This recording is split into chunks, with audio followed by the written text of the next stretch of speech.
A little girl vanishes from a crowded market, lured by a stranger's smile.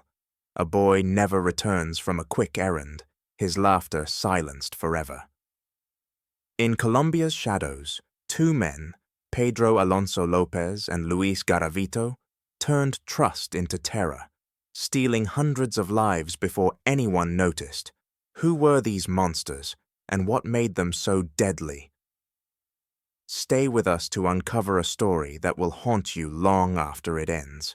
Before we move on to the next part, please give me a like and subscribe to the channel. Thank you for listening.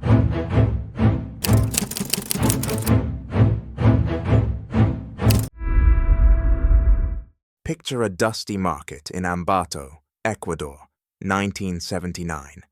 A 10-year-old girl darts between stalls, her worn shoes kicking up dirt as she clutches a few coins for bread. She pauses when a man kneels beside her, his smile warm, his voice soft. He offers a piece of candy, promising a quick errand for more. She follows, unaware that she's just crossed paths with Pedro Alonso Lopez, the man who would soon be known as the monster of the Andes. Far across the border, in the crowded streets of Pereira, Colombia, another shadow moves. His name is Luis Garavito, called La Bestia, the Beast. In a world where children were often invisible, these two men wove their way through towns and villages, turning innocence into tragedy and leaving scars that time cannot heal. Colombia in the 1970s and 1990s was a land of contrasts. Lush jungles and vibrant cities stood against a backdrop of grinding poverty and relentless violence. Guerrilla wars and drug cartels tore at the nation's heart, pulling attention away from those who needed it most. Families struggled to feed their children, and many kids roamed free, selling trinkets, begging for scraps, or simply surviving on their own. Streets buzzed with life, but danger lurked in the corners. A kind stranger could be a friend or a predator, and for too many, that distinction came too late. It was here, in this chaos, that Lopez and Garavito found their hunting grounds, slipping through cracks in a society stretched too thin to notice. Lopez, a drifter with hollow eyes, moved like a ghost across 3 countries, Colombia, Ecuador, and Peru. He sought out young girls, often those alone at markets or wandering rural paths, their laughter a beacon for his twisted desires. His promises were simple: food, money, a way out of hardship, but they led only to darkness. Garavito, by contrast, was a chameleon, blending into Colombia's towns with ease. He'd linger near schools or bus stops, watching for boys who looked hungry or lost. With a nod or a joke, he'd earn their trust, offering a job or a meal, his friendly demeanor hiding the horror to come. Their crimes weren't just acts of cruelty, they were betrayals of the most vulnerable, exploiting a world that had already turned its back. The scale of their terror unfolded slowly, hidden by distance and disbelief. In small villages, parents whispered of missing children, chalking it up to runaways or worse. In cities, police were too overwhelmed to connect the dots. Yet as the years passed, stories began to surface, tales of shallow graves in Ecuador's highlands, of rumors swirling through Colombia's coffee towns. These weren't just crimes, they were a wake-up call, exposing how neglect and chaos could let monsters thrive. But what made these men tick? How did they evade capture for so long? And when the dust settled, who left the deeper wound? Let's walk into their shadows, where every step reveals a new layer of dread, and uncover what turned Lopez and Garavito into legends of fear. The dusty trails of Ecuador's highlands and the crowded alleys of Colombia's towns hold secrets no one wants to uncover. Pedro Alonso Lopez walked those paths with a hunger that wasn't born of starvation, but of something far darker. He'd spot a girl skipping along a market's edge, her braids swinging as she hummed to herself. With a gentle word or a piece of fruit, He'd coax her away from the noise, leading her to a place where screams wouldn't carry. There, his hands became weapons, squeezing life from his victims in a twisted ritual that felt, to him, like justice. He didn't plan much, just waited for the moment to strike, like a wolf circling a stray lamb. Sometimes he'd linger with the bodies, arranging them as if they were dolls in a game only he understood, before vanishing into the next town's chaos.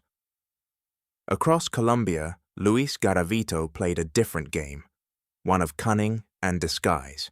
He'd slip into a village dressed as a peddler, a priest, or a drifter, his face friendly enough to lower a boy's guard. He'd find them kicking a ball in a vacant lot, or sitting alone by a roadside, their eyes tired from a life too hard for their years. A coin, a sandwich, a promise of work, that's all it took to draw them in. But once they followed, the mask fell. Garavito didn't just kill, he tormented. Hours stretched into nightmares as he bound his victims, his knife-carving pain before it stole breath. He kept a tattered notebook, jotting down each act like a collector cataloguing prizes, then moved on, blending into the next crowd before anyone noticed a child was gone. What set them apart wasn't just how they hunted, but why. Lopez grew up battered by a world that showed him no kindness.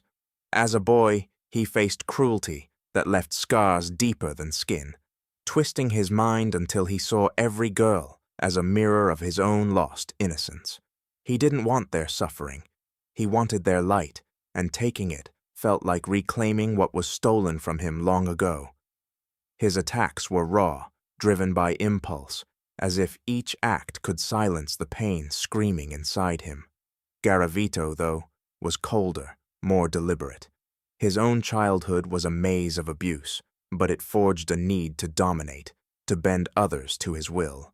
He chose boys, perhaps because they echoed the vulnerability he once knew, and his cruelty was his way of proving he'd never be powerless again. Every cut, every cry, fed a hunger for control that no number of victims could satisfy. Their methods tell only half the story. Lopez drifted like smoke, unpredictable, striking when the urge hit. Garavito stalked with precision, planning his moves to avoid the law's gaze.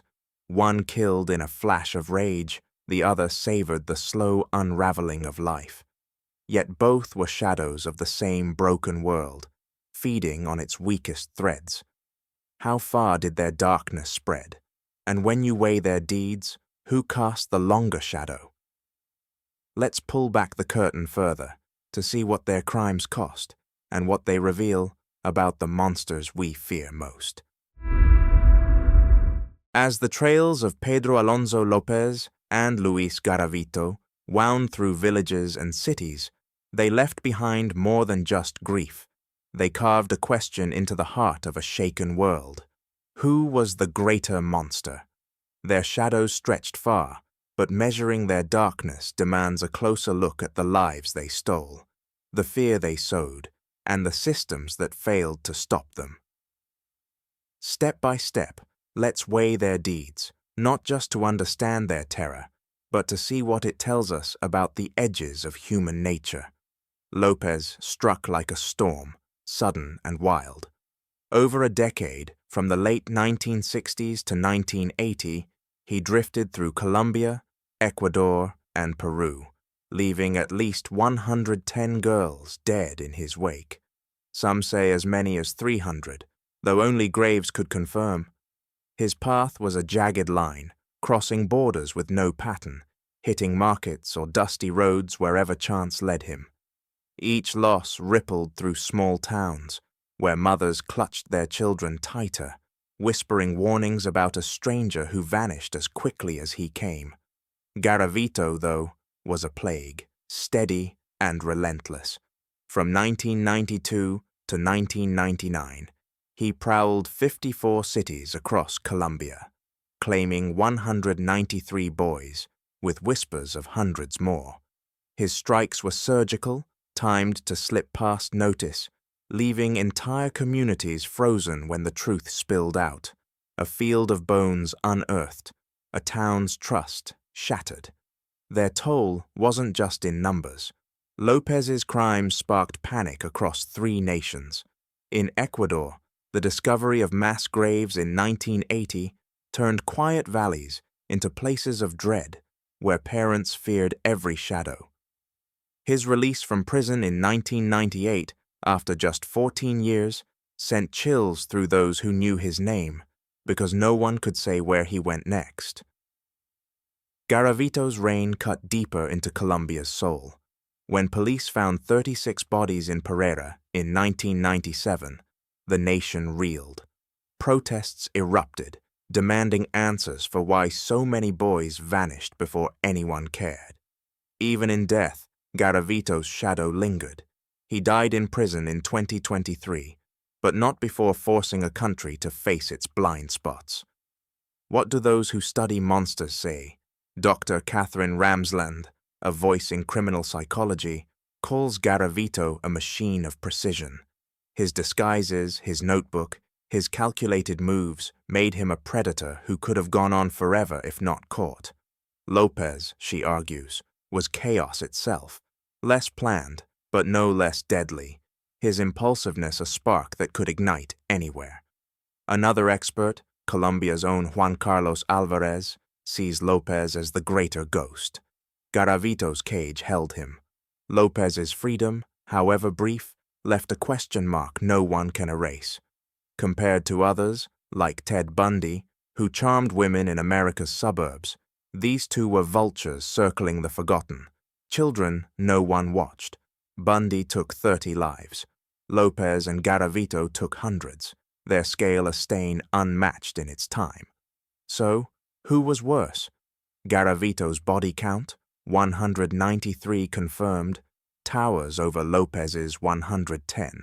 His 7 years of terror burned through Colombia faster than Lopez's wandering decade.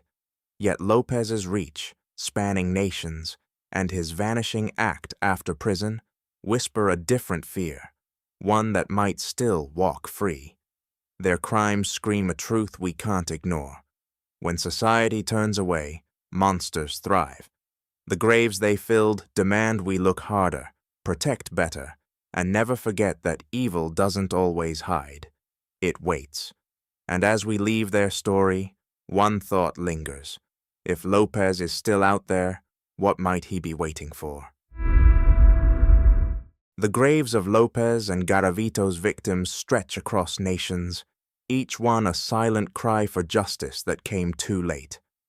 Garavito's death in a cell closed one chapter, but Lopez's shadow lingers, a ghost no one can find. Their crimes didn't just take lives, they exposed a world too broken to protect its own. We can't change the past, but we can fight for a future where no child is forgotten.